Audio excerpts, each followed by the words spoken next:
Hi, it's Richard Bromwell here from Charterhouse Auctioneers. I'm going to have a bit of a walk and talk through some of the 180 classic and vintage motorcycles we have coming up in our auction at the wonderful Haynes International Motor Museum at Sparford on the 4th of April. Now, with 180 bikes to choose from, here's some of my favourites in the sale. We start off here with a 1953 Vincent the Rapise. It's a Series C. This has been shed stored since the early 1970s and is being sold without reserve. I think they've got about 8 bikes in total with Triumphs as well. But this is my favourite from this little collection here. As I say, being sold without reserve. It's going to be interesting to see where this project ends up. Next up, we have the 1951 Sunbeam S8. Here we go. And this is interesting in as much as it had one owner up to about 2019. Beautifully presented and sensibly valued between sort of £5,500 and £6,500. Another bike I've known for some time, it's a local bike, this one here, the 1961, the BSA, the Gold Star DBD 34, with a different petrol tank for those eagle-eyed. We've got the original tank to go with it as well.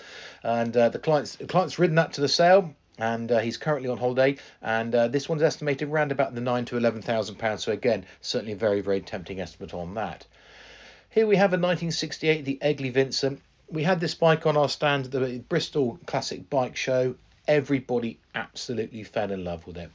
Certainly a beautiful looking bike, magnesium engine, completely tricked out, and the estimate on that is reflected at sort of £50,000 to £60,000. Another tricked out bike here, the 1973, the Triumph Rickman Matisse Trident, and again beautifully presented here. I do like that green on petrol tank there, and that one's estimated around about the £10,000. We're moving back throughout the years. Some of the pre-war bikes, we've got the early 1927, the Motor Bicane, the MB1. This has unusually been in a shop display window for quite a few years and being sold, needing probably some recommissioning work there without reserve. Next up, we've got the 1935, the Norton International. What a bike. The long-term ownership. Again, he's only quite recently had it all put back together and restored, and that one's estimated around about the £15,000 to £17,000. A favourite of mine again, the 1935, the Velocette, the KTS 350. Here we are. Estimate on that around about 7,000 to 9,000. And then got coming up a brace of Nortons just pre and post-war here. Then we've got the 1939, the Norton 16H, and now we have the 1948 Norton ES2, beautifully restored bike, and again very, very tempting with a £6,000 to £8,000 estimate on that one. But it's not just British bikes. We've got a big tranche of Italian bikes. Here we go. We've got the 1956 MV Augusta 175 Sports. Again, very pretty bike. We've got the huge 1968 Motor Guzzi, the Ambassador. There we go, all the panniers and bits and pieces. A lovely brace of Ducatis now, the 1974, the Ducati 450 Desmo, sort of 10 to 12,000. And also from the same deceased estate up in North Wales, we've got the 1974 Ducati 750 GT, estimate on that round about the £28,000 to £32,000.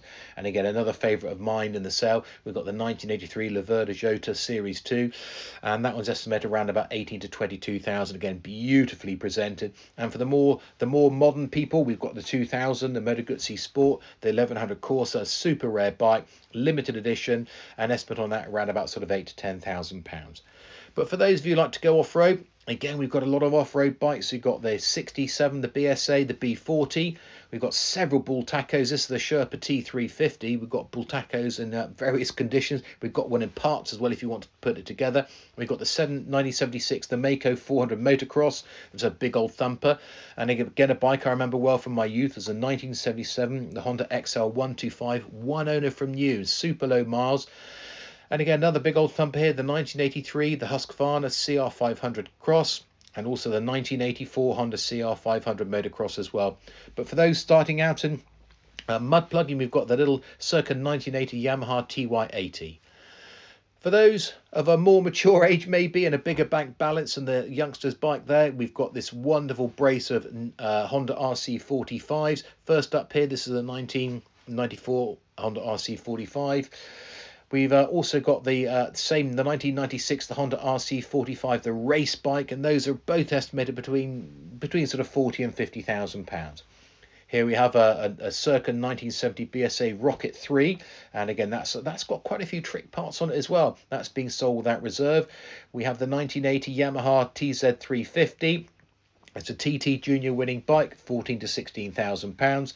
And just to end up now, we don't have one, we don't have two, we've got three Brough Superiors. First up is a 1936 Brough Superior with the side current as well, and that's a petrol in tube tank one. That one, an estimate on that between 250 to 280,000. And then two of the more modern Brough Superior SS100s. You've got the 2016 and the 2018 Brough Superior. That's the first one to be painted white, and those are both estimated at around about the £35,000. So there's a quick little walk and a talk through the 180 bikes we've got. Have a look at the website, and maybe we'll see you at the sale.